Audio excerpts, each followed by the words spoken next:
Bullseye with Jesse Thorn is a production of MaximumFun.org and is distributed by NPR. I'm Jesse Thorn. It's Bullseye.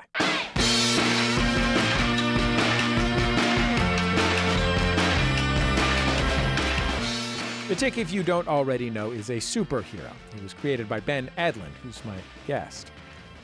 The Tick started out as a comic book, then it became an animated TV show, then a video game, then a live-action TV show, and now, maybe 10 or 15 years since the last version, another live-action TV show, now on Amazon.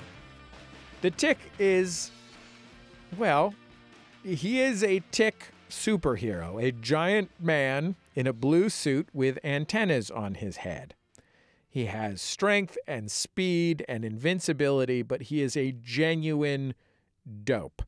He doesn't always know where he came from. He isn't particularly concerned with the things that human people have to deal with, like money and jobs, or basically anything besides justice and destiny. Those are the two things he's interested in. In this newest show, he's played by the great Peter Serafinowicz. So anyway, the Tick, he finds a sidekick, a little dorky accountant named Arthur. Arthur basically worries about all the normal human things on the Tick's behalf. And also, the other thing he does is fly in a moth suit. He has a moth suit. It's a superhero show that is both absolutely preposterous and oddly grounded. The villains are bizarre and goofy. There's a guy with a chair for a head. There is a lobster in a giant trench coat. But there are also people who act like real people. And actions in this world have consequences, and even superheroes aren't immune to government oversight. Like, take this clip from the show's new second season. Aegis is the secret government-funded organization that is basically an official superhero registry. Half registry, half clubhouse. And the government wants the Tick and Arthur to sign up.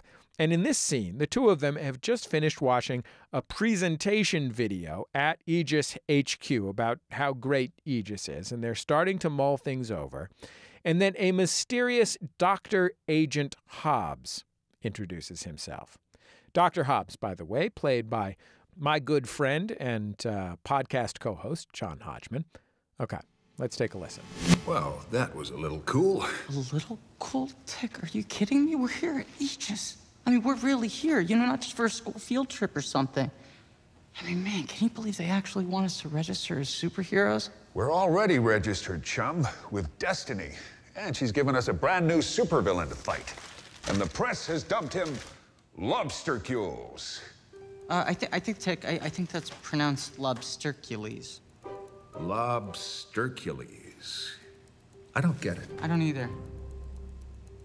Anyhow, we should introduce this bank-robbing lobster to surf and turf, now offering market prices. Yes, okay, we'll do that, okay? I promise, we're on the case, but first, can we please just get licensed? I mean, you heard Rathbone. He thinks we have a real shot at joining the new Flag 5. An exciting time to be alive, am I right? Gentlemen, I'm Dr. Agent Hobbs, Acting Branch Director of Science. Have you been there the whole time? Yes. I love this movie. Ben, welcome to Bullseye. It's great to have you on the show. Thank you. I'm happy to be here. Congratulations on getting a third television show out of the thing that you invented when you were a teenager. Right? That's real. That's economy. I milked that. Yeah, no, this has been really amazing to have it, to revisit it. Let's talk a little bit about the deepest roots of the Tick. When I say that you invented it as a teenager, I'm not being hyperbolic, right? You literally were a teenager when you created the Tick. I was, I'd say 17, if not at the furthest reaches of 16 when it started. This is like for people who draw the logo of their would-be heavy metal band on their composition book in junior year U.S. history. Yep. And then start that band and become famous at that? This is that. This is that. Yeah. And I used to draw comic book covers, you know, and part of the ritual of drawing comic book covers was to draw the price.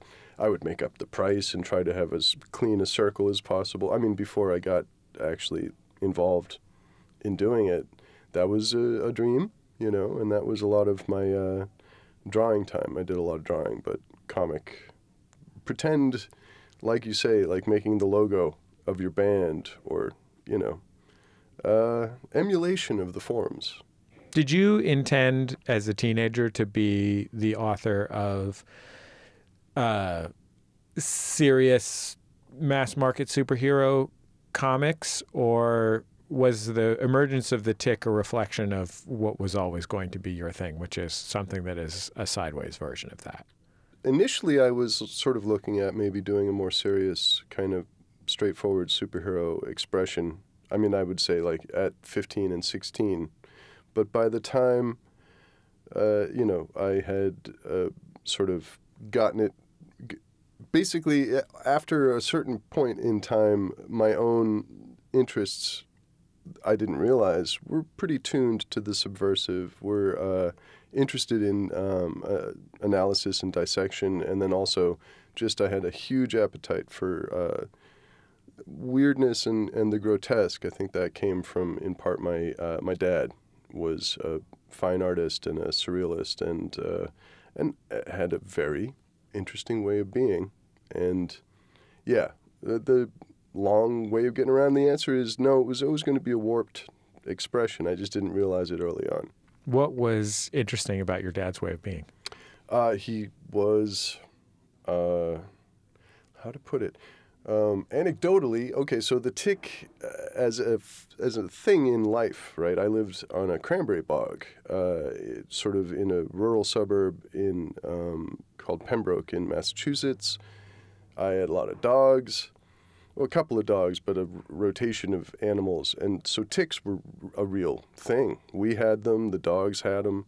My dad would every year at the beginning of summer, he would fill a mason jar full of gasoline and put it on the kitchen windowsill, which is like asking for an explosion. And he would fill it, like he would pull the ticks off, which would be swollen like olives off of our dogs, and just fill the jar through the summer season, like and that became like people who collect wine corks? Yes, and so it would end up looking like a jar of olives by the end of a mason jar of olives at the end of the season. And it was gorgeous and horrific. And there were so many things that my dad did that were like that. Because he was sort of an artist and a kind of a homegrown intellectual, just Yankee weirdo, doing a lot of weird stuff that I didn't really. I mean, we just grew up in the palm of that without understanding that my brother and I were being kind of schooled toward oddness, for which I'm grateful because it's a perspective I have, as you pointed out, exploited it triply. Did your family draw a lot together? Mm-hmm. Well, early on. And then, I mean, my brother and I were creative together when we weren't fighting. Then we luckily happened upon Dungeons and Dragons, which sort of united us. And then that became like a very kind of communal creative experience. But my dad would sort of be more like either making something curious in the basement or doing sort of like design work in his den. He had a den. Yeah, I mean, like an example is he built a full-scale, anatomically correct 6-foot-long bee, like a honeybee, which he convinced the local library and the fire department to put on the cupola of the local library, like this crazy, gorgeous, like it looked like a science fiction movie in Pembroke, like a giant bee had landed on the library. What did he make it out of? Like fiberglass and Bondo and chicken wire and like but it's still up there, right? Like this was in the 70s, right? Because the spelling bee, my mother was the head librarian. She was an amazing figure as well. So when you created the Tick, what was the first venue for the Tick? It initially was New England Comics was a comic book store, a series of comic book stores, like a small chain in our area, and one was in Brockton, which was a few towns over from where we were playing D&D, and I, through a friend, heard that they were looking for comic artists, and so, because this was in the 80s, the late 80s, sort of it was a tail end of what was called the black and white explosion, which was an independent influx of like small press and in black and white, not for artistic-y reasons, but because you could print black and white much more economically in small quantities. Exactly, and it was sort of a looked down upon medium until a series of comic books started to garner these real collector prices, and then a lot of speculation developed, and that fueled a really beautiful time of like individual creativity and expansion, like that was great. So initially I went to New England Comics just trying to get in on that. I had some precocious drawing skill on my hands, but they saw this character I was working on, and George Suarez and Bob Polio, the editor and sort of art director of New England Comics, saw it and encouraged me to work on. First, he sort of appeared in their newsletter, which was a kind of national newsletter that was a direct mail kind of comic book ordering kind of thing, and he became sort of one of the mascots of that and had some early appearances, and that developed into a comic book over about a year and a half. So I went to art school in Boston and kind of really cheated on myself in terms of like spent a lot of time finishing this first issue of the comic book. It was really one of my key focuses. That turned out to be strategically a good move. But yeah, so it was initially in their newsletters, and then we decided to do a small press, a 5,000 run comic of the first issue. And I thought it was going to kind of just come and go, because it was really starting to look like that was the end of this period of the black and white explosion. But something about it and its point of view on superheroes and its kind of rough and ragged charm kind of carried over. How would you describe the difference between the world that the Tick lives in and the world that Spider-Man or Superman live in? What's the part of the perspective that's different? I'd say that if you look at the straight down the road superhero universes that we understand as the sort of primary, right? Basically, all of them come from a pretty unfettered source of like wish fulfillment and a desire for cool. And coolness is embraced in those universes in this way where if a hero is able to gain entry into one of those narratives, there's sort of this protective cartilage around that hero that will make him cool. If he finishes lighting a cigarette and throws the book of matches, it will land, like Ferris Bueller is a classic version of it. Like he'll throw the baseball to shut off the snoring mannequin, and the ball will go bouncing off the stereo and land in a baseball glove, because he's being embraced by the cool, right? And superheroes depend on that. That's an unseen lifeblood of what keeps the wish fulfillment circuit going. Oh, I want to be that person. I want to be that cool. Look at how effortless and cool they are. In the Tick's universe, there is no such cartilage. There is no such protective sheath around these poor people. They have put their chits or their ante on the table, and they keep trying to be cool, but the car doesn't work, right? And it takes too long to load the supercomputer, and there's this relationship that they can't get out of or get into, or there's a problem at work. Coolness doesn't come, and so they must make do and still have those heroic aspirations in a world that's relentlessly mundane. I mean, I feel like in the Tick, you have these two main characters, right? Yeah. You have the Tick, who is the most classic form of superhero, which is to say he's like just super strong and super He's invulnerable. barely visible almost, because Yeah. he's just like so classic. He just has like basic super. He's basically superhero is his superpower. And no options, no frills. And the way that he has to deal with what it means to be a superhero is that he has no other context at all. Like in the real world, he is totally meaningless. Yes. Because he's not of the real world. He is a superhero, so he is incongruous anywhere he is unless he's running through a wall. Basically, yes. He has a lot of, and that's been fun to investigate in the new series because it's really the most nuanced and the most real world I've ever presented, like with the Tick in it. So those things become higher relief. He is not, I always talk about him as a 4-color personage. He's not all the colors. He's a 4-color press, comic book creature, and he's here. So he's very simplistic and basically partial, and that could be debilitating. The potato chip brain, I think it's hydrocephalitis or encephalitis. It's like some people go to school, they're in mid-college, and then they end up for some reason getting an MRI, and it's revealed that they don't have hardly any brain. They have a lining of brain and a lot of fluid in their head, and they're doing pretty good. They're doing okay. The Tick has tremendous partiality. Like you're saying, he's like a plot device intersecting with the world in some ways that woke up or something, and he's trying to catch up, but Purple Rose of Cairo is kind of another version of that.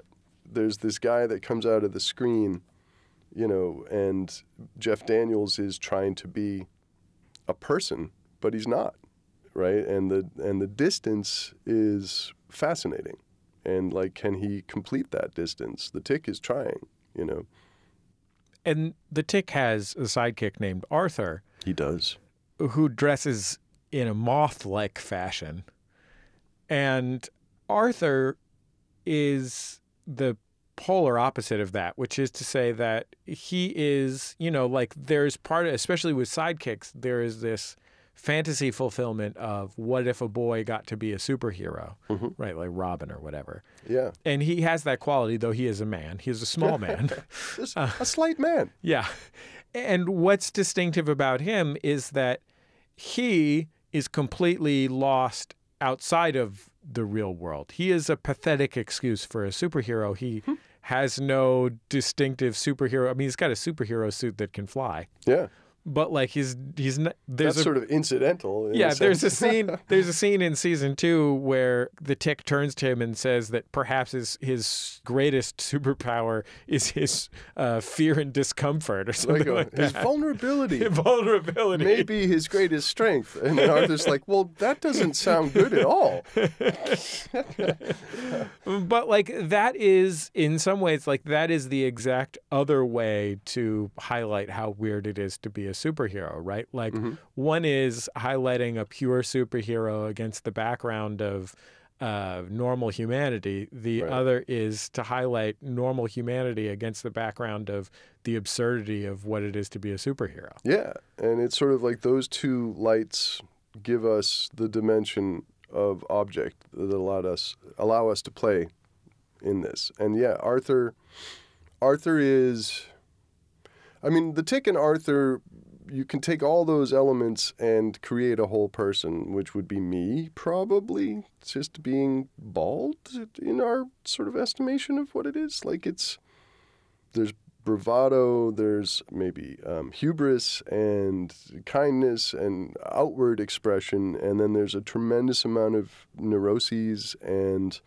like we all have, sense of vulnerability and fear, right? And so they are, I feel like it was an easy theft from Don Quixote and Sancho Panza to, like, it works like a charm.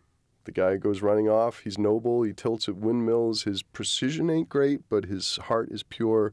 And then there's a slower, more methodical, more aware person who's being drawn into a life experience that they would never have, but is somehow like the responsible one and the one who must suffer through it because they're actually terrestrial. Let's hear a clip from season 2 of The Tick. And my guest is Ben Edlund, who's the creator of the show and the previous 2 shows of the same name and the comic that inspired those 3 television shows. A real OCD issue going on. Yeah, so in this scene, the Tick is on the phone with his sidekick Arthur's mom. And Arthur and his sister are in the living room of the tiny apartment planning a sting operation at an underground gambling ring while Tick is asking about a future dinner date with the mom. Shepherd's pie, you say? Tell me more. What? Meat, potatoes, and vegetables all in one flaky, edible dish? Get out! Since when are Tick and Mom such buds? I don't know, but they talk every day now, which actually helps me with my mother-son phone time requirement. And the shepherd, what is his role in all this? Maybe I need a big blue roommate. Ah, there is no shepherd. What happened to your hands? Oh, I started doing Krav Maga again. I couldn't find my gloves. Joan, you're a pip. All right, Thursday night for dinner it is. I'll tell the kids. All right. Bye-bye. That's a high point of action for the Tick. Okay. I want to play the original live action version of the show as well. This was short-lived and ran on Fox in 2001. And the lead on that was Patrick Warburton. One of the, I mean, you couldn't find a performer I love more than Patrick Warburton. And so basically, the Tick is going to prank call the bad guy, whose name he calls the Terror. Yeah, his name is the Terror. But it's 2001, so there's caller ID. Yep. And so the Terror can see who's calling and then tracks them down, much to Arthur's chagrin.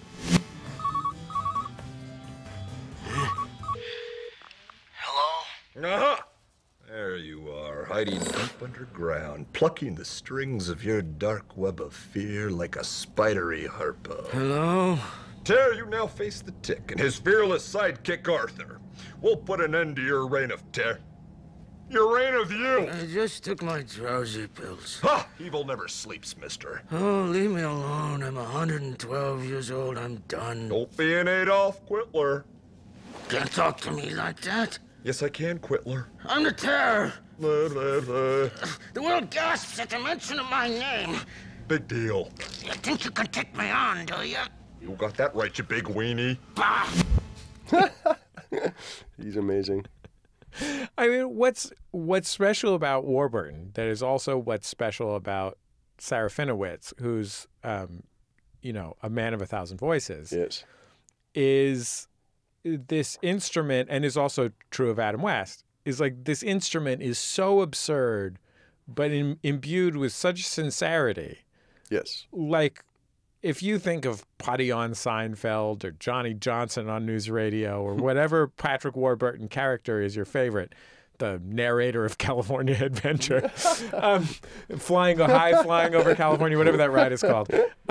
There is this inherent absurdity to it, and he knows where the jokes are and nails them. Mm-hmm.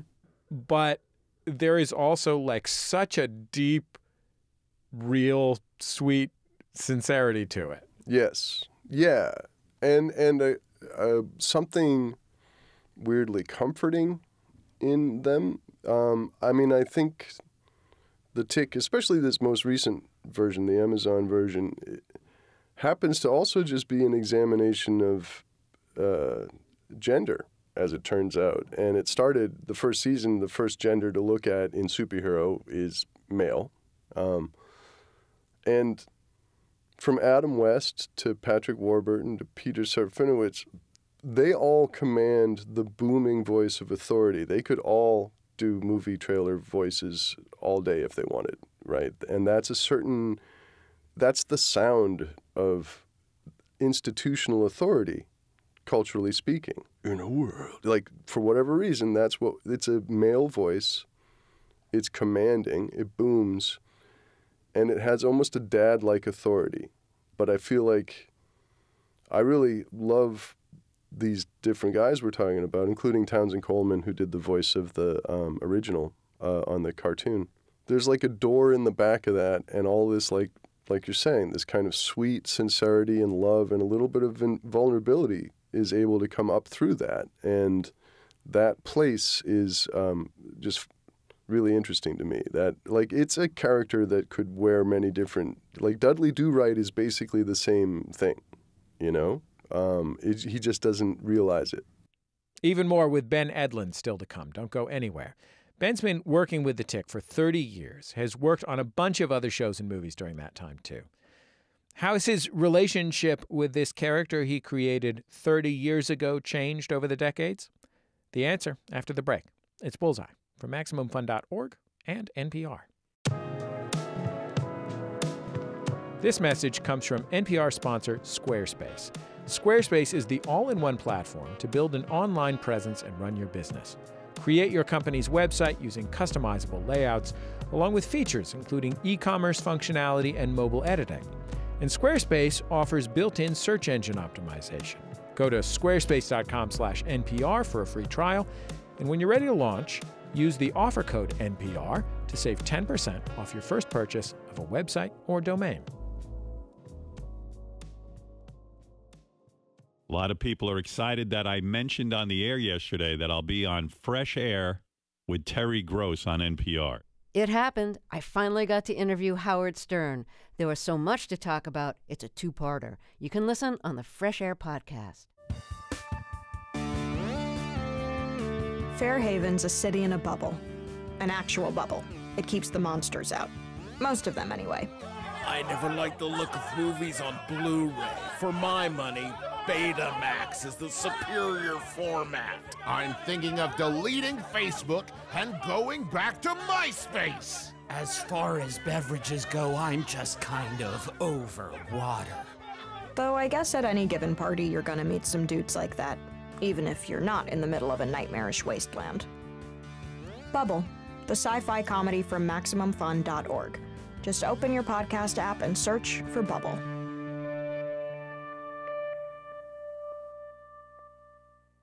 Welcome back to Bullseye. I'm here with Ben Edlund. He's the creator of the superhero The Tick. It's now a live-action TV show starring Peter Serafinowicz, Griffin Newman, and my pal John Hodgman. Its first 2 seasons are streaming now on Amazon. You spent most of the 15 or 20 years between now and the last version of The Tick on screen, working as a television writer on hour-long narrative television. You worked on Gotham and Firefly and Supernatural for many years, among other things.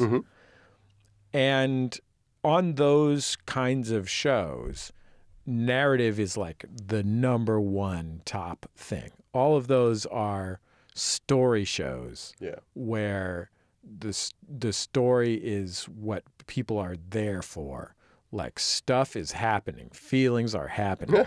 You know what I mean? Epics are epicking. Yeah, exactly. And the new version of The Tick has a lot more of that than the previous versions of The Tick. I imagine that's in part just because of the different way that people are watching it. You know, obviously, kids weren't watching Saturday morning cartoons serially the way that I watched The Tick on Amazon Prime. Right.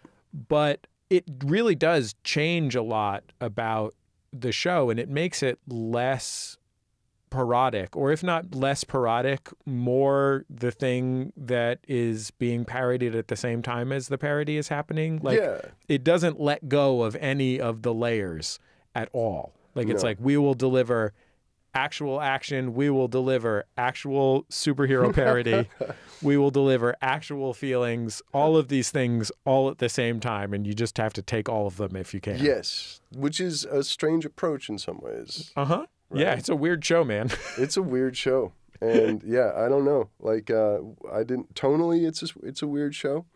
And I mean, I think we have been allowed to do it. I wasn't sure if we were going to get away with it, which is, I mean, basically, how can you drink the Kool-Aid, but then make fun of Jim Jones.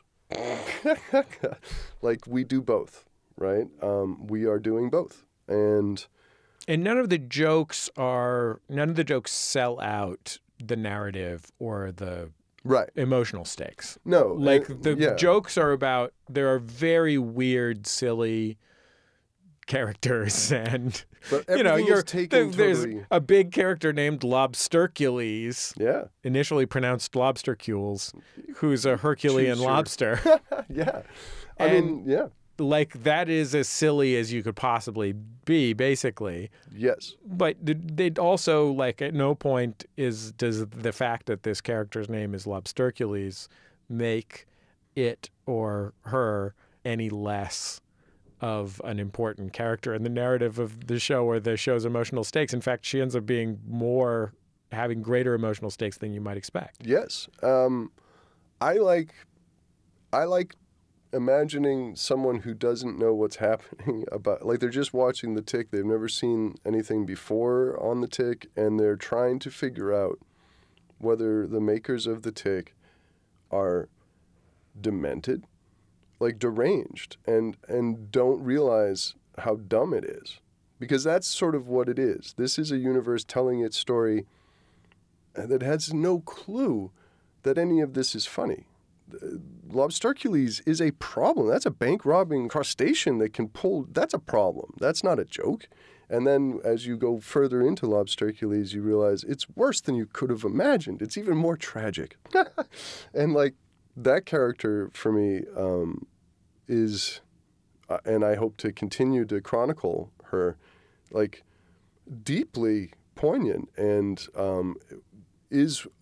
was a superhero like 1,000 years ago underwater, and talks about saving sailors as a matter of course, and, like, gets screwed by it. And, like, that is not the ideation of a parody universe. It's not the ideation of, for example, like Family Guy. And I'm not. That's a brand of humor, and it works. But one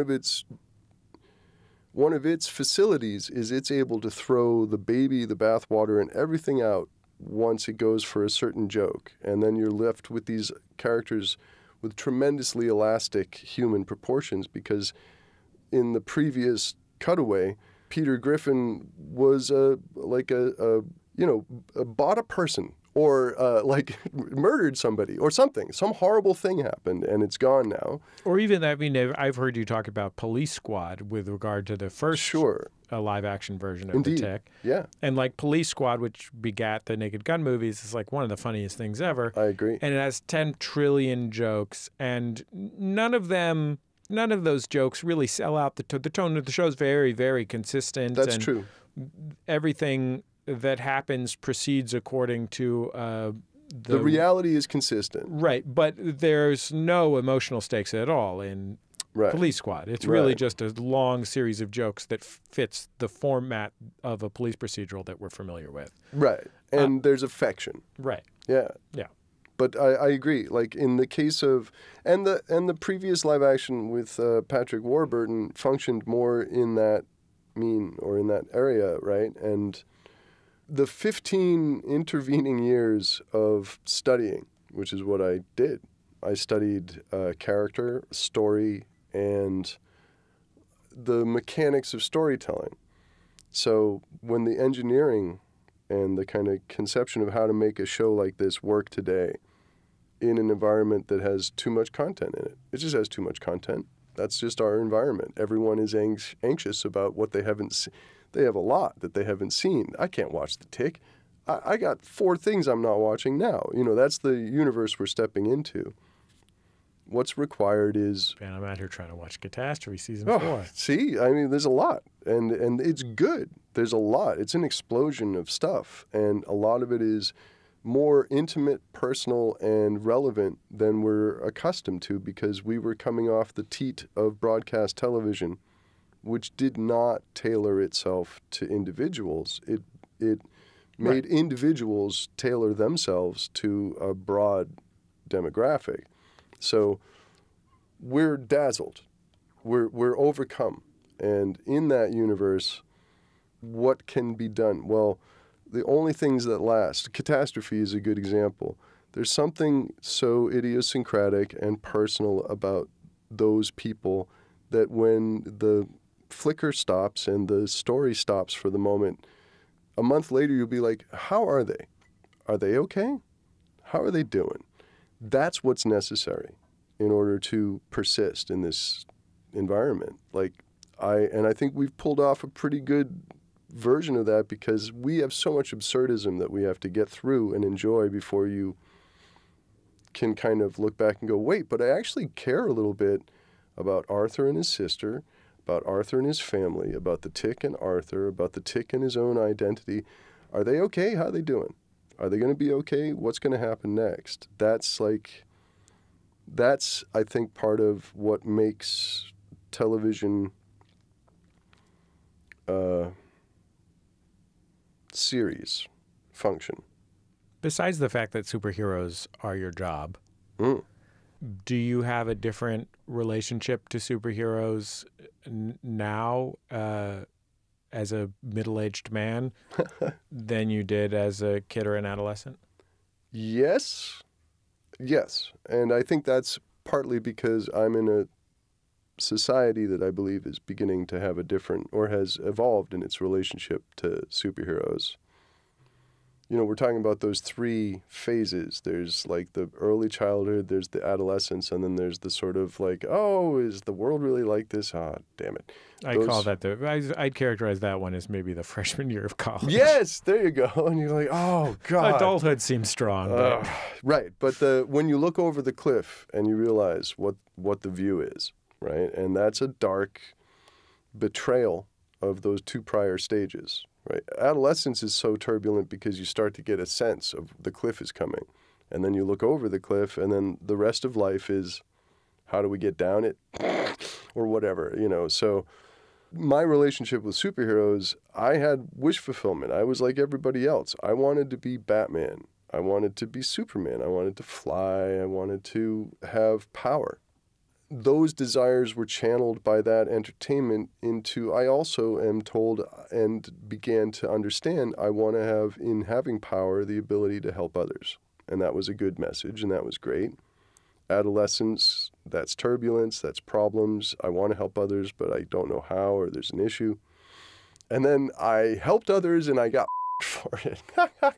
You know, right? So those are... Right now, I feel as though we're in this interesting place, and I am too, looking at superheroes not as a wish fulfillment vehicle, because they're too rampant. They have overgrown whatever garden they were in, politely doing that. They have, like bamboo, they're in the driveway now. What are they doing in the driveway? They're everywhere, right? What is that? That's different than wish fulfillment. They are now expressing something... that is, I feel, and I've said it maybe before, but like, we're in a catharsis.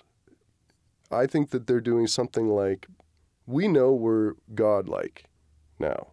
We know we have capacities that are frightening to us, you know, and the number of like turns in the near future, some of them are global and ecological, but others are like the gray goo issue, nanotech, or AI, the singularity.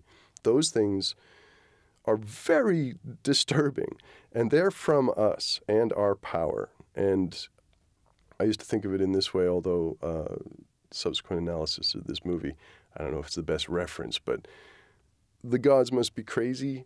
Coke bottle falls out of the sky and lands on an indigenous tribe, and it is an object that is unprecedented. And it is hard in a way that nothing in their environment is hard. And it is a tool and a weapon and all these things. And then it's finally decided that this is a curse and it must be ejected. We're in a place where we made this bottle ourselves, threw it up in the air, and then it landed on our heads. And we're like, what is this? What is all of this? We're stunned by our capacities and terrified of their potential.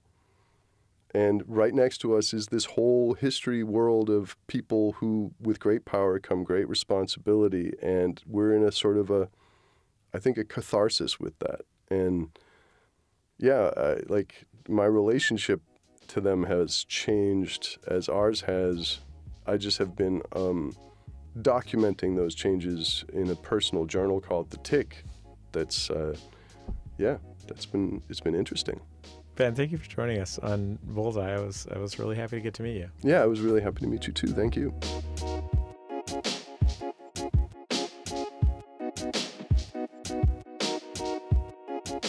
Ben Edlund, everyone.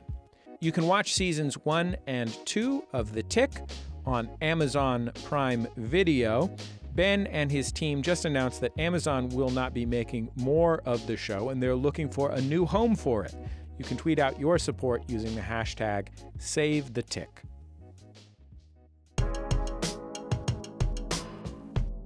We've come to the end of another episode of Bullseye. Bullseye is recorded at MaximumFun.org World Headquarters overlooking MacArthur Park in beautiful Los Angeles, California, where we saw a beautiful woman in a long, flowing dress doing a photo shoot along the edge of the lake.